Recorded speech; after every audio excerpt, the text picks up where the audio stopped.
तो गाइस आज बात करने वाले हैं, सबसे ज्यादा हॉट टॉपिक चल रहा है इस टाइम पे, ट्रेंडिंग टॉपिक है। आपको पता है सुप्रीम कोर्ट का भी लेटेस्ट ऑर्डर आया है। सारी रियल एस्टेट कंपनीज के लिए ना बहुत अच्छा रिलैक्सेशन मिल गया है इस ऑर्डर के थ्रू। क्योंकि दोस्तों कोई भी अगर कोई कंपनी अगर कोई बिल्डिंग बना रही है, कॉमर्शियल स्पेस बना रही है, होटल बना रही है, मॉल बना रही है, तो वो अब जो भी कंस्ट्रक्शन के खर्चे होते हैं, यानी कि जो कंस्ट्रक्शन में उन्होंने जो सर्विस ले रखी होती है, जो मटेरियल लगा रखा होता है, उसके ऊपर अब जीएसटी का बेनिफिट यानी कि आईटीसी क्लेम कर सकती है। गाइस लेटेस्ट जजमेंट आई है ऑनरेबल सुप्रीम कोर्ट की, जिसके अंदर GST versus safari retreats private limited company के बारे में दोस्तों डिटेल में बात करने वाले हैं, इस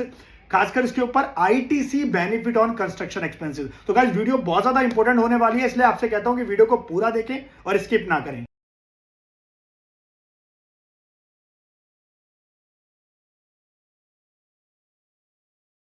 नमस्कार, मैं दीपक बैसला आपका स्वागत करता हूं हमारे YouTube चैनल पर। दोस्तों चैनल पर तो वीडियोस को लाइक करें, शेयर करें और मुझे मोटिवेट करने के लिए एक छोटा सा काम आपको जरूर करना है। प्लीज आपको चैनल को सब्सक्राइब जरूर कर लेना। नीचे लाल बटन आपको दिखेगा, उसको दबा दो दोस्तों। सब्सक्राइब करना बिल्कुल फ्री है, लेकिन इससे आपकी जरूर हेल्प हो जाएगी, क्योंकि जब भी कोई मेरी नई वीडियो आएगी ना इनकम टैक्स से, जीएसटी रिलेटेड, तो आपसे मिस नहीं होगी। और खासकर आप हमें टेलीग्राम चैनल पर जरूर ज्वाइन कर सकते हैं, लिंक आपको डिस्क्रिप्शन में मिल जाएगा। सो गाइस मैं बात कर रहा हूं उस लेटेस्ट जजमेंट के बारे में, जो भी रीसेंट दोस्तों 3 अक्टूबर की डेट की दोस्तों जजमेंट आई है। पहले इसके बारे में बैकग्राउंड समझ लेते हैं कि है क्या। हालांकि पूरी जजमेंट को आप पढ़ने बैठेंगे ना तो बहुत समय लगने वाला है, उसका कंक्लूजन आपको देने वाला हूं इस वीडियो के अंदर। ऑलमोस्ट 90 पेजेस की दोस्तों ये जजमेंट है जो ऑनरेबल सुप्रीम कोर्ट ने दी है। अब बात कर लेते हैं कि बेसिकली इसके अंदर दोस्तों बैकग्राउंड क्या है। देखिए ये जो केस है ये एक सफारी रिट्रीट्स कंपनी का है, जो कि एक मॉल ओनर है, जिसने उड़ीसा हाई कोर्ट को अप्रोच किया था, stating that when a mall was being built for providing commercial rental services. यानी कि उनका कहना है, ये कंपनी दोस्तों क्या कर रही थी, अगर मैं आपको आसान भाषा में समझाऊं तो ये जो कंपनी है सफारी रिट्रीट्स, ये क्या कर रही थी, मॉल बना रही थी। ऑब्वियसली दोस्तों जो मॉल बना रही थी उसको आगे क्या करती, उसको बाद में वो कॉमर्शियल स्पेस को क्या करती, रेंट आउट देती, यानी कि लेट आउट देती, आगे किराए पे देती। और आपको पता ही है दोस्तों जो किराए की सर्विस होती है, जो रेंटिंग सर्विसेज होती है, उसके ऊपर जीएसटी 18% लगता है। अब इसी चीज को देखते हुए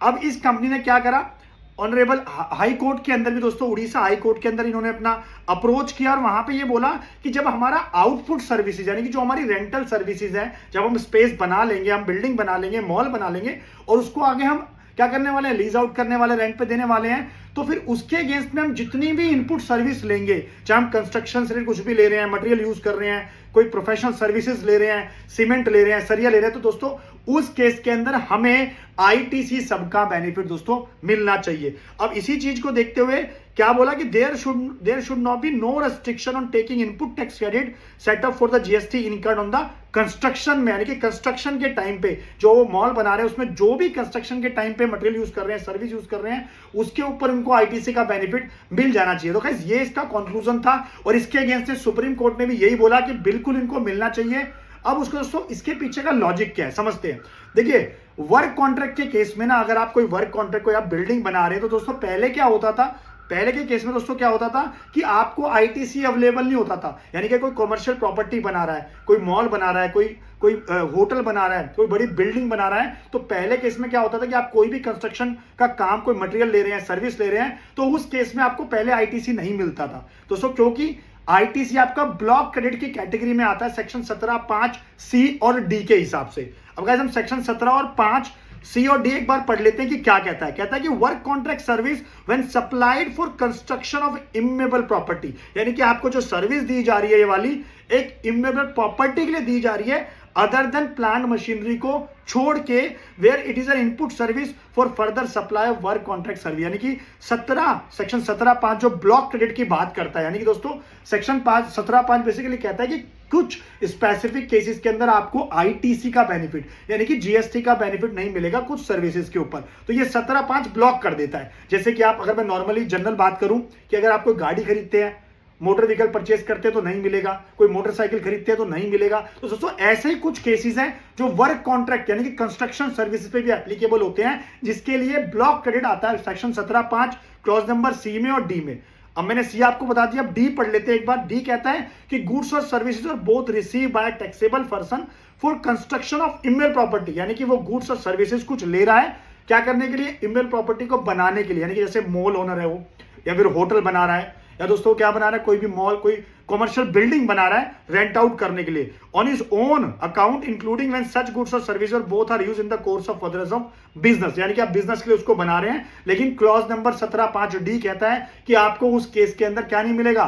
ये पहले होता था कि आपको कोई भी आईटीसी का बेनिफिट, यानी कि कंस्ट्रक्शन करने के टाइम पे कोई बिल्डिंग आप बना रहे हो तो उसमें जो भी आप सर्विस ले रहे हो वो आपको अलाउड नहीं होती थी। लेकिन दोस्तों अभी इस वाले केस ने दोस्तों पूरी पिक्चर क्लियर कर दिया है, यानी कि रियल एस्टेट जितने भी ओनर्स हैं, डीएलएफ हैं, जो बड़े बड़े ग्रुप्स हैं ना भाई, सबके मजे आने वाले हैं, क्योंकि हालांकि इसके केस में कोई ना कोई नोटिफिकेशन सरकार जरूर निकाल के लाएगी और हो सकता है अगर ये सरकार के फायदेमंद में नहीं होगी ना दोस्तों तो गवर्नमेंट इसको रेट्रोस्पेक्टिव इफेक्ट से कुछ ना कुछ नोटिफिकेशन लिया है और चेंज भी कर सकती है। लेकिन हालांकि अगर आज की डेट की बात करूं तो सुप्रीम कोर्ट का सीधा सीधा ऑर्डर आ गया है कि आप कंस्ट्रक्शन के टाइम पे अगर कुछ आप क्या कर रहे हैं, आप एक दोस्तों बिल्डिंग बना रहे हैं, कोई मॉल बना रहे हैं, आप शॉपिंग कॉम्प्लेक्स बना रहे हैं, कमर्शियल बिल्डिंग बना रहे हैं और आप उसको आगे रेंट आउट करने वाले हैं, तो यानी कि आपकी जो फाइनल जो आउटपुट सर्विस है वो टैक्सेबल है, क्योंकि उसके ऊपर रेंटिंग लगना है, लीजिंग सर्विसेज लगनी है, लीजिंग सर्विस लगनी है, तो उस केस में आप 18% जीएसटी चार्ज करोगे क्लाइंट से। तो ऑब्वियसली तो जितनी भी आपने कंस्ट्रक्शन के टाइम पे मटेरियल यूज करा,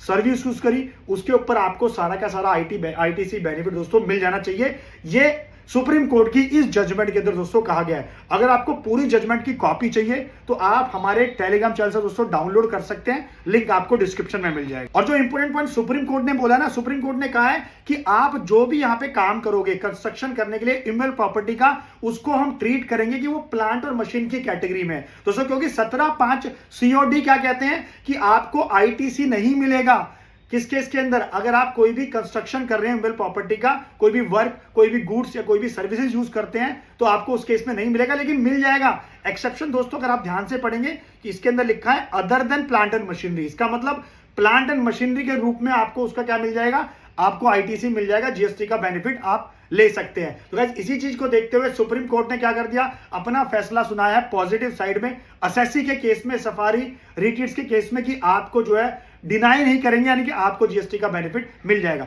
और गाइस जिनकी मैं बात कर रहा था कंस्ट्रक्शन सर्विस एक्सपेंसेस के बारे में, कौन कौन से हैं, अब एज अ मॉल ओनर आप कोई बिल्डिंग बना रहे हो, कमर्शियल आप स्पेस बना रहे हो, तो आप कौन कौन से कंस्ट्रक्शन एक्सपेंसेस करते हो। जैसे सीमेंट आप लेते हो, आप सैंड यूज करते हो, स्टील यूज करते हो, aluminium, wire, plywood, paint, escalator, AC plant लगाते हो, इलेक्ट्रिकल इक्विपमेंट लगाते हो, ट्रांसफॉर्मर लगाते हो, बिल्डिंग ऑटोमेशन सिस्टम करते हो, इवन कंसल्टेंसी सर्विसेज आप लेते हो, आर्किटेक्चरल सर्विस लेते हो, लीगल प्रोफेशनल सर्विस लेते हो, इंजीनियरिंग सर्विस लेते हो। तो गाइस इन सब के केसेस में आप कोई भी मॉल बनाओ, होटल बनाओ, कमर्शियल बिल्डिंग बनाओ, तो ये सारे कंस्ट्रक्शन सर्विसेज पहले आपको आईटीसी नहीं मिलता था, लेकिन अब सुप्रीम कोर्ट की जजमेंट के बाद दोस्तों अब आपको आईटीसी मिल जाएगा। तो ये बहुत बड़ा दोस्तों एक अपडेट है, एक रियल एस्टेट डेवलपर्स के लिए ना एक बहुत राहत की सांस दी है इस वाली जजमेंट ने। गाइस अगर आपको वीडियो अच्छी लगती है तो प्लीज वीडियो को लाइक करें, शेयर करें और मुझे मोटिवेट करने के लिए चैनल को सब्सक्राइब जरूर कर लें। तो ऐसे वीडियोस को प्यार देते रहें, चैनल को सब्सक्राइब करना मत भूलना। सो मिलते हैं नेक्स्ट वीडियो में, थैंक यू।